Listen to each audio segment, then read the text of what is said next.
The stories out there. When I see a Christian or a Jew or anyone else, that believe in God, then that's my brother.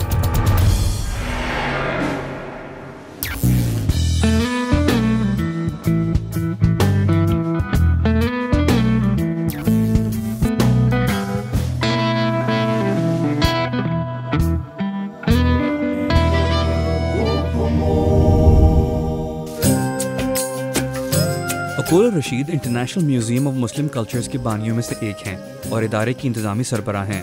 अपने अजायब घर के ज़रिए वो मुसलमानों और मजहबी अक़ीदे रखने वाले लोगों को माजी में मुसलमानों की तरफ से हासिल शुदा कामयाबियों के बारे में रोशनास कराना चाहती हैं। लेकिन जिन चैलेंजों का आज के मुसलमान को सामना है उनके बारे में हमने उनसे पूछा। आपको कैसा लगता है जब आप ये देखती हैं कि कुछ मुसलमान ऐसे भी हैं जो दूसरों के हुकूक पामाल कर रहे हैं? Well, it's it makes you realize that this museum is not just for the general public, non-Muslim. It's an effort to reorient and re-educate Muslims, because हाँ, इस बात से आपको एहसास होगा कि ये अजायब घर सिर्फ आम लोगों और गैर मुस्लिमों के लिए नहीं है, बल्कि इसके ज़रिए मुसलमानों को बाखबर और रोशनास कराया जा सकता है, क्योंकि तारीख़ और सकाफ़त का तसादुम मुख्तलिफ नौइयत के असरात मुरतब करता है, जो कि माजी में यहाँ और दुनिया के दीगर इलाक़ों में नमूदार हुए। हमें महसूस होता है कि हमने वो असल ख़यालात और कदरें खो दी हैं। मेरा ऐसे लोगों से साबका पड़ता है जो इन अफराद से मिल चुके होते हैं, जिनका अमल कुरान और पैगम्बर इस्लाम सल्लल्लाहु अलैहि वसल्लम की इस्लामी तालीमात से मुख्तलिफ होता है। कभी कभार ये अक़दार सकाफ़त और सकाफ़ती तफरीक के असरात और दूसरी वजूहात के बाइस जुदा जुदा दिखाई देती हैं। तो इस एतबार से हम लोगों को कहते हैं कि हम इस फ़र्क का खाका खींच कर बयान कर सकते हैं और हम उन अक़दार की पासदारी के लिए आवाज़ उठा सकते हैं, तस्लीम कर सकते हैं। हम हर चीज़ की पर्दापोशी की कोशिश नहीं करते। इस तरह का अमल हमारे काम को बामानी बनाता है। We can't just try to cover everything up, and so it makes our, work meaningful. इस अजायब घर की दास्तान बयान करने का एक मकसद मशरिक और मगरिब के दरमियान दोस्ती का पुल तामीर करना है और बेहतर समझ बूझ पैदा करना। नाक़दीन का कहना है कि दोनों तरफ डर मौजूद है। हम किस तरह से इस दूरी को पुर कर सकते हैं? इस्लाम क्या है और इंतहा पसंदी क्या है, और दोनों में क्या फ़र्क है?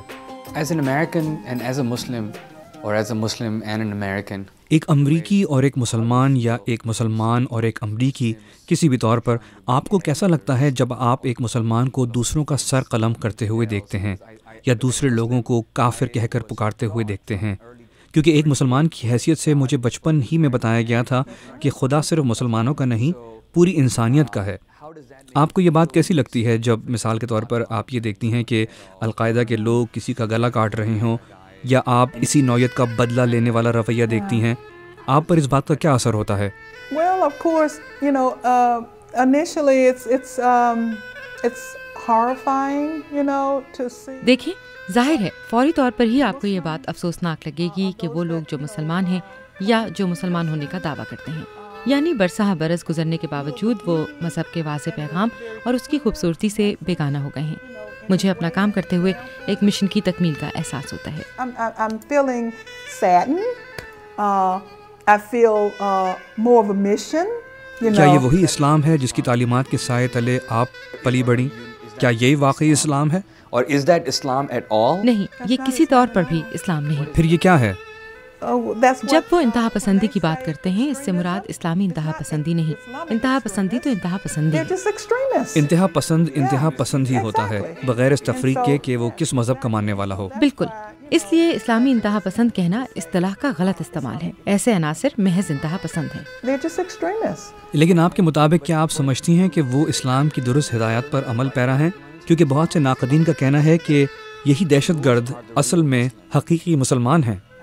इस्लाम, जैसा कि मैंने पहले अर्ज़ किया, वही है जिसकी तालीम कुरान देता है और जो हज़रत मोहम्मद सल्लल्लाहु अलैहि वसल्लम के बताए हुए उसवा हुस्ना में मौजूद है। कभी कभार वो कुरान की आयत का हवाला देते हैं और कहते हैं कि ये लो, इन बातों पर ध्यान दो।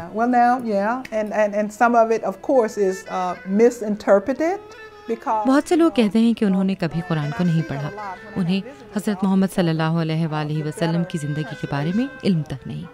لیکن کسی حد تک اس میں غلط بیانی سے بھی کام لیا جاتا ہے. میں نے یہ بہت دیکھا ہے. جب ملنے والے میرے پاس آتے ہیں میں ان سے کہتی ہوں کہ قرآن کے بہتر تراجم کو پڑھیں.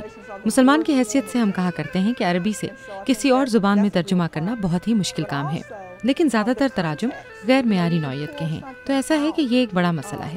نہ صرف یہ بلکہ سیاق و سباق کا بھی معاملہ ہے. آپ کسی بھی مذہبی کتاب مثلا انجیل مقدس کو لے لیجئے. آپ کہہ سکتے ہیں کہ دیکھو اگر آپ تشدد کی بات کرتے ہو اور لڑائی کا حوالہ دیتے ہو تو ایسی باتیں تو وہاں بھی ہیں.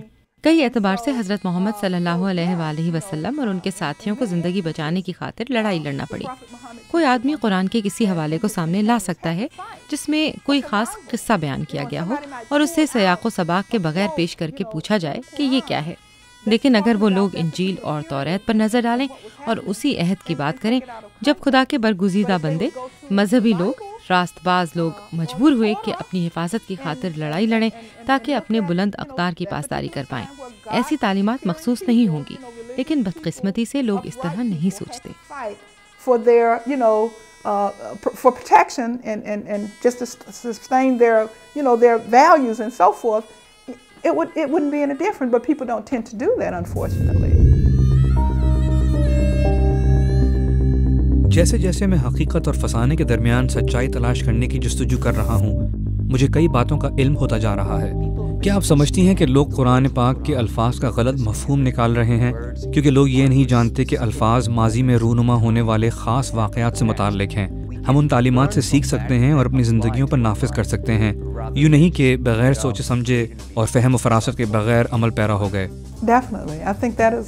میرے خیال میں یہ ایک بڑا مسئلہ ہے. آپ کو پتہ ہے کہ مسلمان دنیا کو تاریخ اور گزشتہ عہد سے متعلق مزید تعلیم دینے اور آشنا کرنے کی سخت ضرورت ہے.